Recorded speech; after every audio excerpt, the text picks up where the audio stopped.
guys, Scott here, and today we're going to look at the We the People pocket holster, aka pocket holster, or they're calling their clipless inside the waistband holster. But before we go ahead and get into this video, please hit that subscribe button down. The more subscribers I can get my videos out there. You guys, for especially Southpaws, will be able to see things from a Southpaw perspective.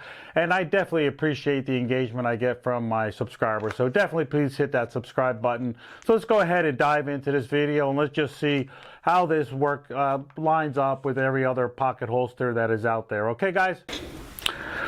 Okay, guys, before we dive into all this, just for YouTube's sake, all these firearms have been checked. They're not loaded. There's nothing in them. Magazines are empty and all that.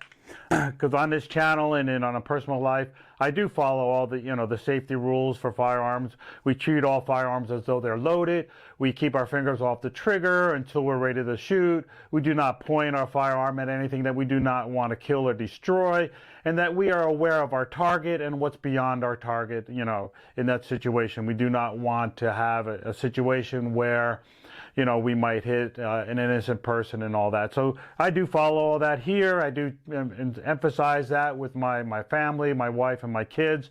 So all these firearms have been checked and they're cleared and all that. So just real quick on here, what you're seeing is, because this We the People holster will fit pretty much every firearm on this table here. So let's just go around through here.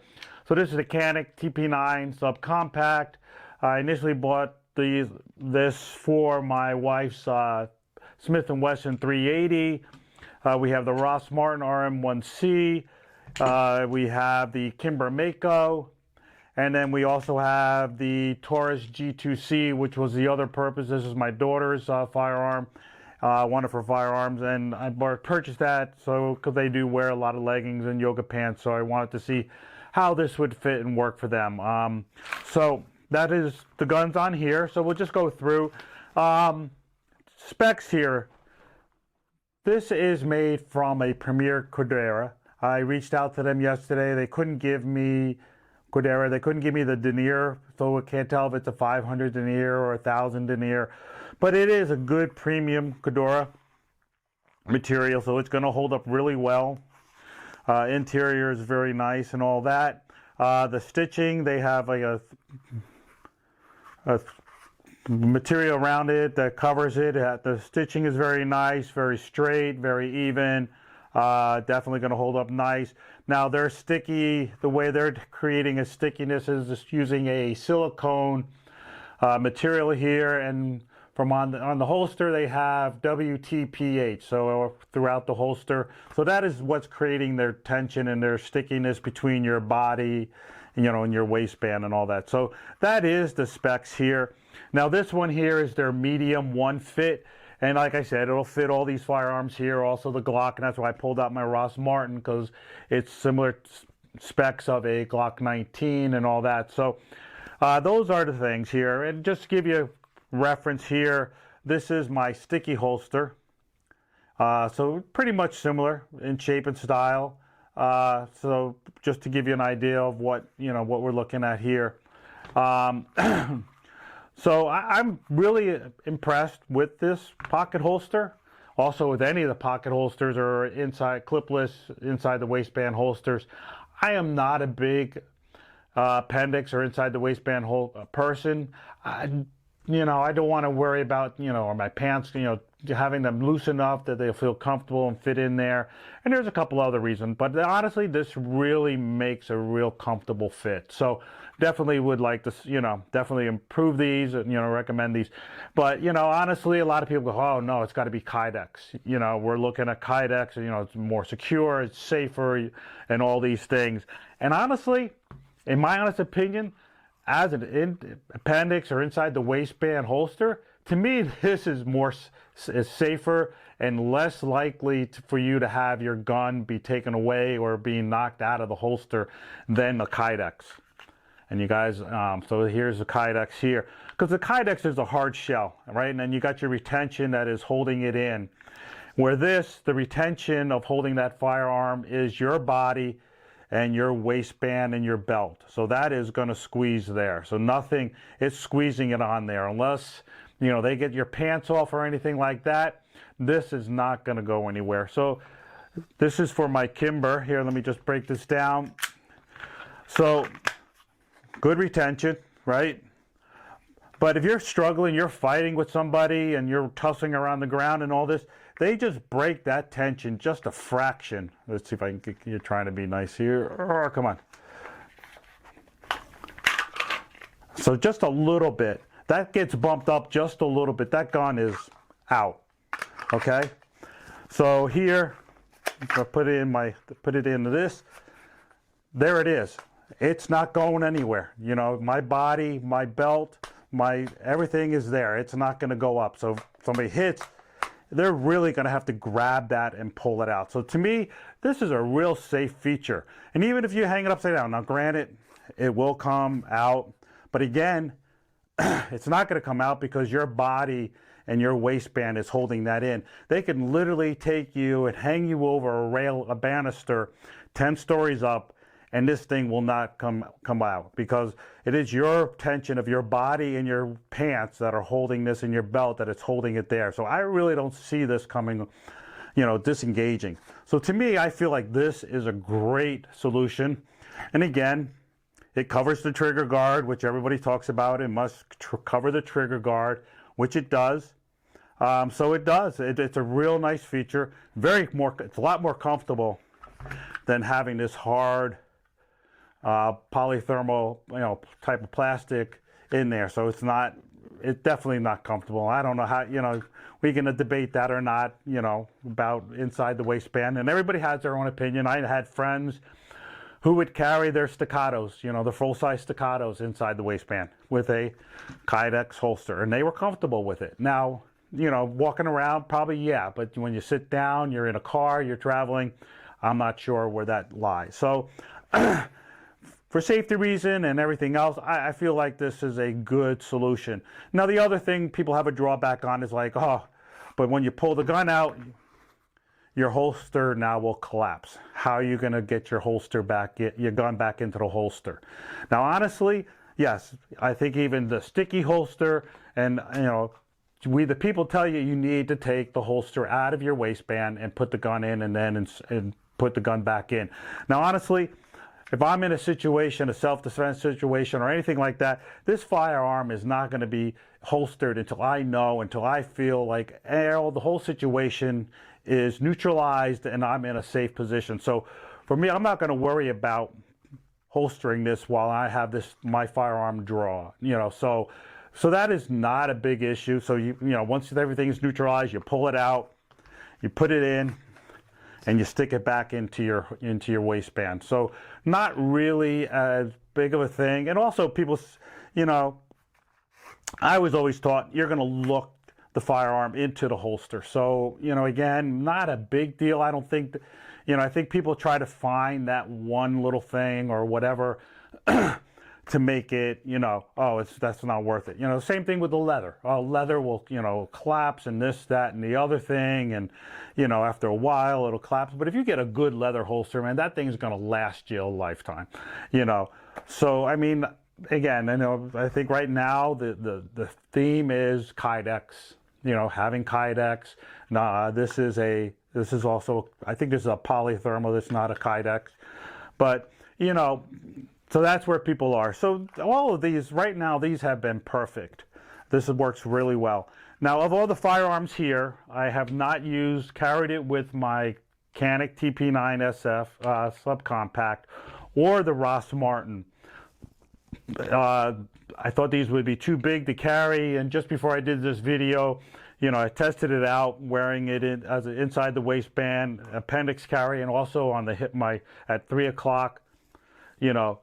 So they work fine. So I would probably carry them. I just assumed, you know, these are a little bit heavier, a little bit bigger. That wouldn't be comfortable to do. But honestly, they worked really well. So let's go through a couple of these. Now, I purchased this for the Smith & Wesson 380 EZ. This, I don't think, is a good fit for this holster. And when I reached out to customer service yesterday to find out some more information, I told them that. I said, this thing here, is a little bit loose of a fit. You know, when I would wear this in a car, you know, Camry, not an SUV, so I was in a, you know, a regular car, this would start to ride up. I would feel the gun riding up, you know, up out of the holster, even if I was at appendix or at my 3 o'clock or 9 o'clock, depending on, to me, it's my 3 o'clock, no, my 9 o'clock would be, you know. So this would ride up, and I did mention that to them. The other thing is, the way it's cut, it's just not a comfortable feel when you're grabbing the gun. So that was one thing. So I don't think this is a great fit for this gun. I mean, you can get away with it, but like I said, every time I was getting out of the car, I made sure my hand was near that firearm so that I didn't lose it. So definitely will not work that well with this. The other gun that I purchased it for was the Taurus G2C, which is fine. I mean, grabbing it is very comfortable. Did not ride up, you know, carrying it and sitting in a car. Did not ride up out of the holster. The only thing I did find was when this holster was new, because it is kind of tight, it wanted to rack the slide. So as you can see, as I'm pushing it in, it's racking the slide. So I was a little bit hesitant on that. I did also mention that to them, I think, you know, when I talked to them yesterday, how this was riding up. So that was a little bit of hesitation on my side about using this, but since breaking it in, it works perfectly fine. And again, feels comfortable. This indent here, cut in here, works great. Same thing with the Kimber. You know, you get a nice grip. Doesn't feel uncomfortable grabbing it. And this Ross Martin is similar size to a Glock 19, which this medium one will fit. And again, fits perfectly, covers the trigger guard. And again, you see you have enough room to get a good grip on it. So I think these are great. This is a great option for inside the waistband. And honestly, this is the path I'm going to go all the time. If I'm going to do inside the waistband, I'm probably going to use clipless or a pocket holster.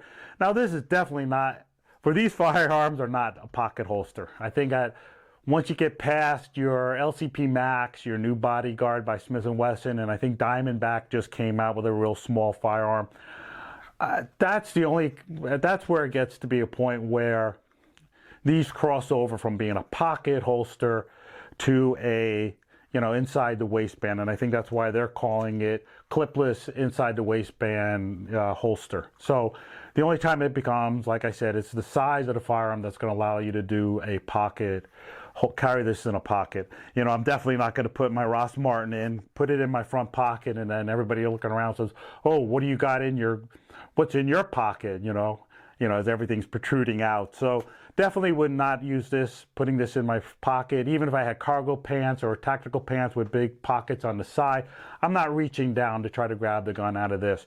So definitely would not recommend, you know, this is definitely not a pocket holster. But what also is a great advantage to these holsters is when it comes to sling bags and backpacks that do not, you know, they say, hey, here's our concealed carry compartment, but they don't offer you a holster solution. So just real quick, I have one here. I'm going to grab that. Let me grab it here. Now this is the Brush Fire from Roaring Fire. This is a backpack. So these work great for that. This is where they say their compartment in here. So honestly, great solution if you're going to want to carry a gun there. All right, everything is there, perfect. You know, if you're carrying it as a backpack, of course you're going to have to take it off your back and put this in front of you.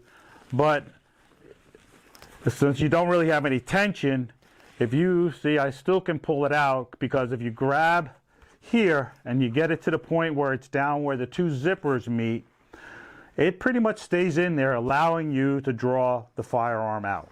So these are great for those backpacks, the sling bag. You know, I also have their slingshot. Let me grab it here. their slingshot, which also does the same thing. So this one's a little bit tighter, and of course this one being a sling, I would have it up here, so it would give me that option to keep it in and pull it out. So definitely a good solution, a good yeah, a good solution for those backpacks, those sling bags that offer a concealed carry compartment but don't provide a holster solution for their products here. So definitely would recommend this as a holster. Like I said, inside the waistband, appendix carry, and also using this as a holster for those bags that do not, have concealed carry compartments but don't provide you a holster solution. All right, guys, if you found this video very helpful, please give it a thumbs up. Definitely share this video, and please hit that subscribe button. All right, guys, be safe.